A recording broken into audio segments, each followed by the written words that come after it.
UNTV live, हम हैं आपकी आवाज। नमस्कार, UNTV लाइव में आप सभी का स्वागत है। मैं हूं प्रगति पचौली। अपनी इस खास रिपोर्ट में आज हम बात करेंगे भारत में लगातार बढ़ रहे यूपीआई ट्रांजैक्शन की।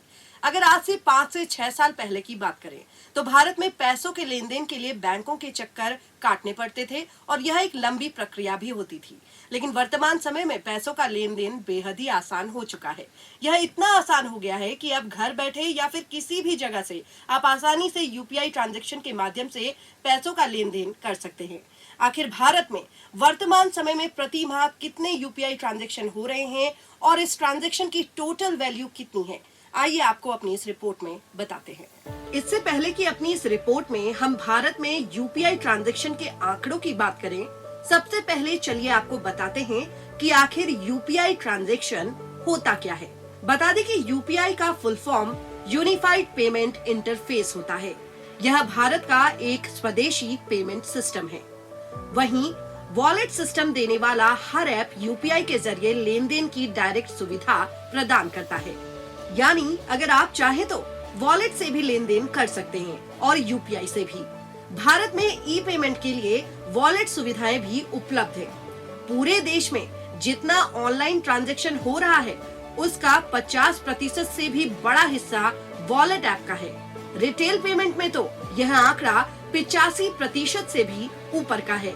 अगर आप यूपीआई ट्रांजैक्शन करते हैं तो आपको पता ही होगा कि यूपीआई की सेवा लेने के लिए एक वर्चुअल पेमेंट एड्रेस तैयार करना होता है। इसके बाद आपको अपने बैंक अकाउंट से इसे लिंक करना होता है। ऐसे में यह वर्चुअल पेमेंट एड्रेस आपका वित्तीय पता बन जाता है, जिसकी वजह से पेमेंट करने वाला बस आपके मोबाइल नंबर के हिसाब से पेमेंट रिक्वेस्ट प्रोसेस करता है और वह पेमेंट आपके बैंक अकाउंट में आ जाती है। यहाँ आपको यह भी बता दें कि यूपीआई को IMPS यानी कि इमीडिएट पेमेंट सर्विस के मॉडल पर डेवलप किया गया है। इसीलिए यूपीआई ऐप के जरिए आप 24 घंटे ट्रांजैक्शन कर सकते हैं। अब अगर बात भारत में यूपीआई ट्रांजैक्शन की करें तो भारत में इस साल यूपीआई ट्रांजैक्शन ने मई महीने में 900 करोड़ यानी कि 9 बिलियन के आंकड़े को पार कर लिया है।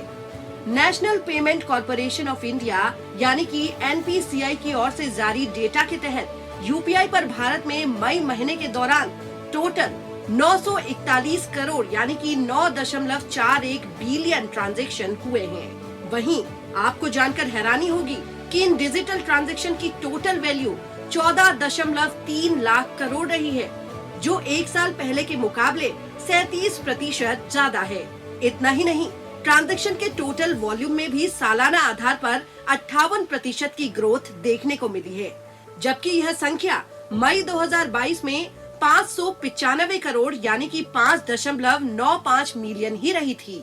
तो भारत में लगातार बढ़ रहे यूपीआई ट्रांजैक्शंस को लेकर हमारी एक खास रिपोर्ट आपको कैसी लगी, हमें लाइक और कमेंट करके जरूर बताइएगा।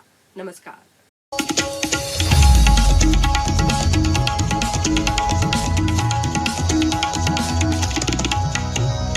UNTV लाइव, हम हैं आपकी आवाज।